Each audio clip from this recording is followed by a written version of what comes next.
অযোধ্যার দ্বারে তখন স্বয়ং মৃত্যুই অপেক্ষা করছিল।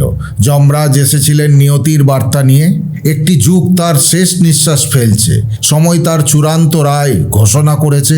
প্রভু শ্রীরামকে এবার তার নশ্বর দেহ ত্যাগ করতেই হবে।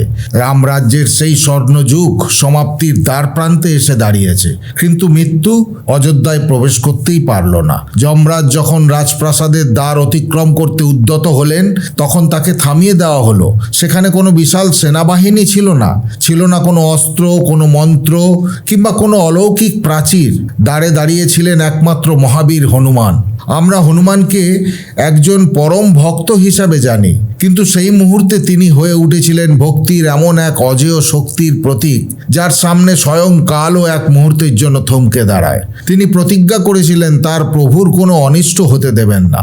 আর যখন মৃত্যু নিজেই অনিষ্টের রূপ ধারণ করে আসে, তখন মৃত্যুকেও থেমে যেতে হয়। স্বয়ং মৃত্যুর দেবতা যমরাজও এক মুহূর্তের জন্য স্থির হয়ে গেলেন। তিনি জানতেন, যদি হনুমান ইচ্ছা করেন তবে তাকে এই লোকের সীমানারও বাইরে নিক্ষেপ করতে পারেন। সেই অপরিমেয় শক্তির সামনে সময়ও যেন এক মুহূর্তের জন্য দ্বিধাগ্রস্ত হয়ে পড়েছিল। আর সেই মুহূর্তে মনে হচ্ছিল সমগ্র সৃষ্টি যেন স্থির হয়ে গেছে। সময়ের চাকা এগিয়ে চলার জন্য শ্রীরামের দেহত্যাগ ছিল অনিবার্য, কিন্তু হনুমান যেন সময়কেই এগিয়ে যেতে দিচ্ছিলেন না।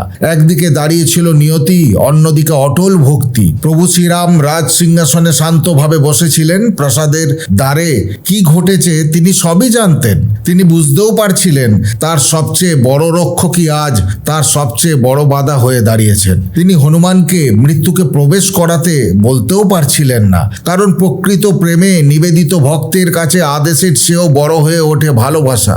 নিজেরই প্রিয় ভক্তের সঙ্গে তিনি সংঘর্ষে যেতেও পারতেন না। তখনই তিনি এক অপূর্ব লীলার সূচনা করলেন। রাজসভায় হনুমানের সঙ্গে কথা বলার সময় হঠাৎ তার রাজমুদ্রাঙ্কিত সোনার আংটিটি ধীরে ধীরে আঙুল থেকে খুলে পড়ে গেল। মার্বেলের মেঝেতে ধাতব শব্দের প্রতিধ্বনিত হলো। আংটিটি গড়িয়ে চলল মেঝের এক অদৃশ্য ফাটলের কাছে, এসে এক মুহূর্ত থামল, তারপর গভীর অন্ধকারে মিলিয়ে গেল। শ্রীরাম শান্ত কণ্ঠে বললেন, হনুমান, আমার আংটিটি এনে দাও। প্রভুর এই একটি বাক্যই ছিল হনুমানের কাছে সমগ্র ব্রহ্মাণ্ডের আদেশ। এক মুহূর্ত বিলম্ব করলেন না তিনি। নিজের দেহ ক্রমশ সংকুচিত করতে শুরু করলেন। কয়েক মুহূর্তের মধ্যেই তিনি একটি মৌমাছির চেয়েও ক্ষুদ্র হয়ে গেলেন। তারপর সেই সূক্ষ্ম ফাটলের ভেতরে প্রবেশ করলেন। তার ধারণা ছিল প্রাসাদের ভিত্তি পর্যন্ত নেমে গিয়ে আংটিটি তুলে নিয়ে কয়েক মুহূর্তের মধ্যেই ফিরে আসবেন, কিন্তু সেই ফাটলের যেন কোনো শেষই ছিল না। তা ক্রমাগত আরো নিচে নামতে লাগলো। প্রাসাদের আরো ভিত্তিরও নিচে, অযোধ্যার মাটিরও নিচে, শিলা ভেদ করে, পৃথিবীর স্তর অতিক্রম করে হনুমান শুধু নেমেই চললেন। সময় কেটে যাচ্ছিল। মুহূর্ত নাকি ঘন্টা তা বোঝার কোনো উপায় ছিল না। চারপাশে বাতাস বদলে যেতে লাগলো। প্রথমে শীতল, তারপর অগ্নির মতো উত্তপ্ত। এরপর সেই বাতাসে ভেসে এলো গন্ধক আর বিদ্যুতের তীব্র গন্ধ। তিনি বুঝতে পারলেন মানবলোক অনেক আগেই পিছনে পড়ে গেছে। অবশেষে তিনি একটি অদ্ভুত ভূমিতে এসে পৌঁছালেন। এটি কোনো সাধারণ স্থান নয়, এটি ছিল নাগলোক, সর্পদের প্রাচীন রহস্যময় সাম্রাজ্য। এখানে সূর্যের আলো পৌঁছায় না, সমগ্র লোক আলোকিত হয় বিশাল নাগদের ফনায় বসানো দ্যুতিময় মণির আলোয়। নীল, সবুজ ও সোনালী আভা অন্ধকারকে বিদীর্ণ করে গুহার দেওয়ালে অপার্থিব নৃত্য করছিল। পরিবেশ ছিল সম্পূর্ণ নিস্তব্ধ। মনে হচ্ছিল এখানে সময় যেই ধীরে ধীরে শ্বাস নিচ্ছে। এই নীরবতার গভীরে লুকিয়ে ছিল অসংখ্য যুগের ইতিহাস। নাগলোকের সেই রহস্যময় নীরবতার মধ্যে হনুমান ধীরে ধীরে এগিয়ে চললেন। তার হাতে অটল গদা, হৃদয়ে অবিচল ভক্তি, আর মনে একটাই সংকল্প, যে করেই হোক প্রভু শ্রীরামের আংটিটি খুঁজে বের করতেই হবে। হঠাৎ তার দৃষ্টি স্থির হয়ে গেল। গুহার মধ্যভাগে বিরাট দেহে কুণ্ডলী পাকিয়ে বসে আছেন নাগরাজ বাসুকি। তার অসংখ্য ফনার মণি থেকে বিচ্ছুরিত হচ্ছিল অলৌকিক আলো। সেই নীলাভ, সবুজাভ ও সোনালী জ্যোতি সমগ্র গুহাকে স্বর্গীয় আভায় ভরিয়ে তুলেছিল। তার দুটি চোখ যেন সময়ের অতল গভীরতা, যেখানে অসংখ্য যুগের জন্ম, স্থিতি ও প্রলয়ের ইতিহাস নীরবে নীরবে লুকিয়ে আছে। হনুমান নির্ভীক পদক্ষেপে তার সামনে এসে দাঁড়ালেন, দুই হাত জোর করে বিনম্র কণ্ঠে বললেন, আমি অযোধ্যার রাজা প্রভু শ্রীরামের দাস হনুমান। তার রাজমুদ্রাঙ্কিত আংটিটি এই পথে নাগলোকে এসে পড়েছে, আমি সেটি ফিরিয়ে নিতে এসেছি। বাসুকি শান্ত দৃষ্টিতে হনুমানের দিকে তাকিয়ে রইলেন। তার মুখে বিস্ময়ের কোনো চিহ্ন নেই কোনো প্রশ্ন। তিনি শুধু ধীরে ধীরে তার বিশাল মস্তক গুহার মধ্যভাগের দিকে নত করলেন। হনুমান সেই দিকেই এগিয়ে গেলেন, আর তারপর তিনি যা দেখলেন তা ভাষায় প্রকাশ করা কঠিন। গুহার মাঝখানে দাঁড়িয়ে আছে এক বিশাল স্বর্ণ পাহাড়। প্রথম দর্শনে মনে হয় যেন অগণিত সোনার মুদ্রা স্তূপাকারে জমে আছে, কিন্তু কাছে যেতেই সমস্ত ধারণা ভেঙে গেল। ওগুলো মুদ্রা নয়, পাথর নয়, সেই পাহাড় তৈরি হয়েছে অসংখ্য সোনার আংটি দিয়ে। প্রতিটি আংটি নিখুঁতভাবে নির্মিত, প্রতিটির গায়ে উৎকীর্ণ সূর্য বংশের রাজ চিহ্ন, আর তার নিচে লেখা শ্রীরাম। হনুমান একটি আংটি তুলে নিলেন। তিনি মনে মনে আনন্দিত হলেন, পেয়ে গেছি মনে মনে ভাবলেন তিনি। কিন্তু ঠিক তখনই তার চোখে পড়ল আরেকটি আংটি, সেটিও হুবহু একই রকম। তিনি দ্বিতীয়টি হাতে নিলেন, তারপর তৃতীয়টি, চতুর্থটি, পঞ্চমটি। ক্রমে তিনি মুঠোভর্তি আংটি তুলে নিলেন। প্রতিটি একই সোনা, একই রাজমুদ্রা, একই নকশা, একই লেখনী, প্রতিটি আংটির গায়ে খোদাই করা শ্রীরাম। হনুমান বিস্ময়ে স্তব্ধ হয়ে গেলেন। তার মতো ধৈর্যশীল ও অদম্য বীরের মনেও প্রথমবারের মতো প্রশ্নের ঝড় উঠল। তিনি ধীরে ধীরে বাসুকির কাছে ফিরে এলেন, গভীর শ্রদ্ধার সঙ্গে বললেন, নাগরাজ, আমি কিছুই বুঝতে পারছি না, এদের মধ্যে আমার প্রভুর আংটি কোনটি? বাসুকির মুখে তখনও একই শান্ত হাসি। তিনি ধীর স্থির কণ্ঠে বললেন, বানরবীর, এই সমস্ত আংটি তোমার প্রভু শ্রীরামের। কথাটি শুনে হনুমান বিস্ময়ে স্তব্ধ হয়ে গেলেন। তিনি অবিশ্বাসের সুরে বললেন, এটা কিভাবে সম্ভব? আমার প্রভু তো মাত্র এখনই তার আংটিটি ফেলেছেন। বাসুকি কোনো উত্তর দিলেন না, বরং আরেকটি প্রশ্ন করলেন, তোমাকে এখানে কে পাঠিয়েছে? হনুমান দৃঢ় কণ্ঠে উত্তর দিলেন, স্বয়ং প্রভু শ্রীরাম। বাসুকি আবার প্রশ্ন করলেন, আর কখন পাঠিয়েছেন? হনুমান বললেন, যখন তার আংটিটি এই পথে নেমে এলো।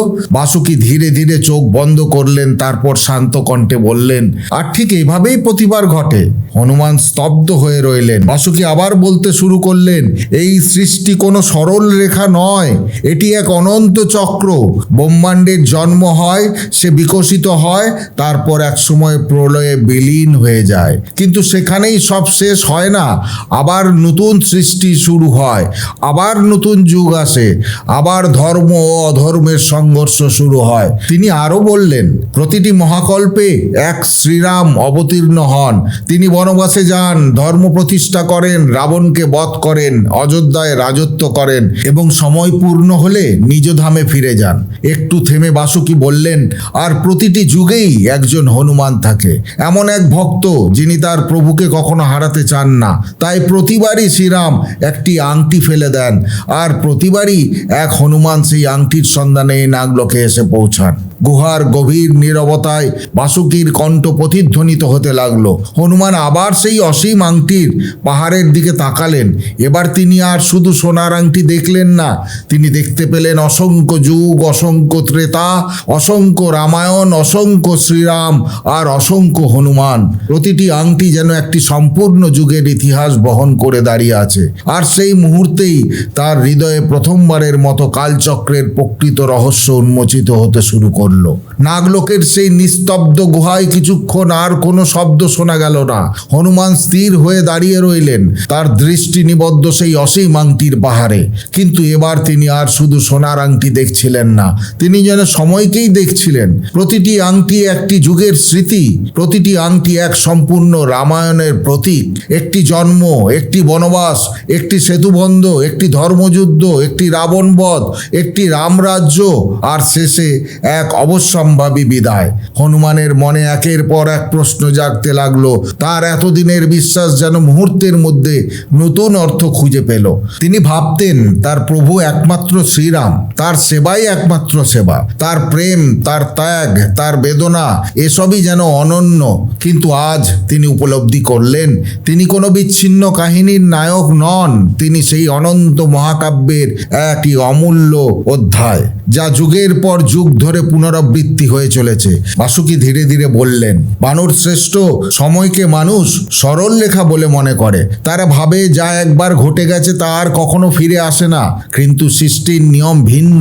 সময় একটি বৃত্ত, তার নেই কোনো প্রকৃত শুরু, নেই কোনো চূড়ান্ত শেষ।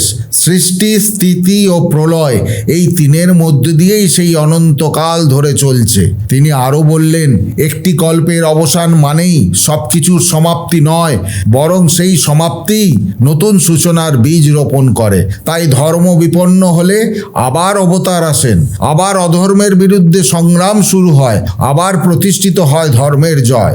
হনুমান গভীর মনোযোগে শুনছিলেন। বাসুকির কণ্ঠে তখন যেন যুগান্তরের জ্ঞান প্রবাহিত হচ্ছিল। তুমি ভাবছো তোমার প্রভু একমাত্র শ্রীরাম, কিন্তু মহাকালের বিচারে তিনি সেই অনন্ত সত্যের একটি লীলা।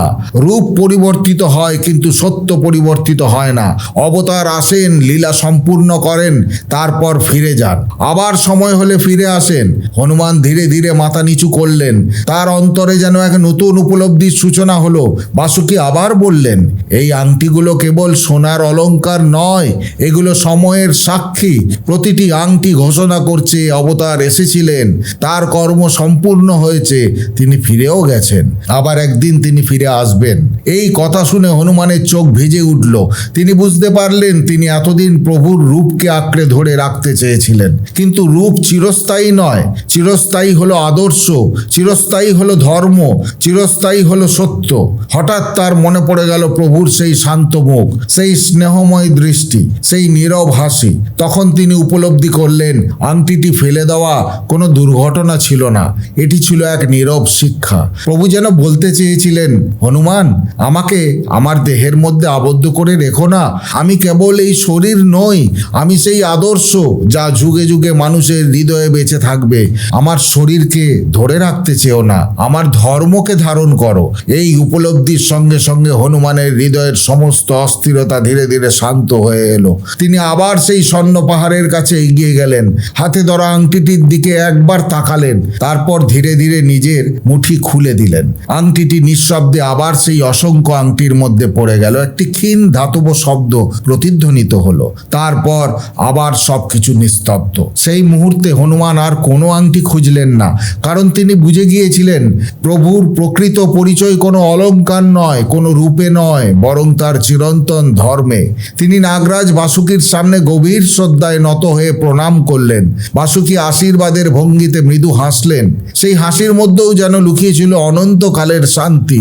হনুমান ধীরে ধীরে ফিরে চললেন, দীর্ঘ পথ পেরিয়ে আবার পৃথিবীর দিকে। কিন্তু তিনি আর সেই আগের হনুমান নন। নাগলোকে প্রবেশ করার সময় তিনি ছিলেন একজন ভক্ত, যিনি তার প্রভুকে হারানোর ভয়ে ব্যাকুল। ফিরে আসার সময় তিনি হয়ে উঠলেন এমন এক জ্ঞানী ভক্ত, যিনি উপলব্ধি করেছেন প্রভুকে হারানো যায় না, কারণ পরম সত্য কখনো বিলীন হয় না, শুধু রূপ পরিবর্তিত হয়, লীলা পরিবর্তিত হয়, কিন্তু সত্য, ধর্ম এবং ঈশ্বর চিরন্তন।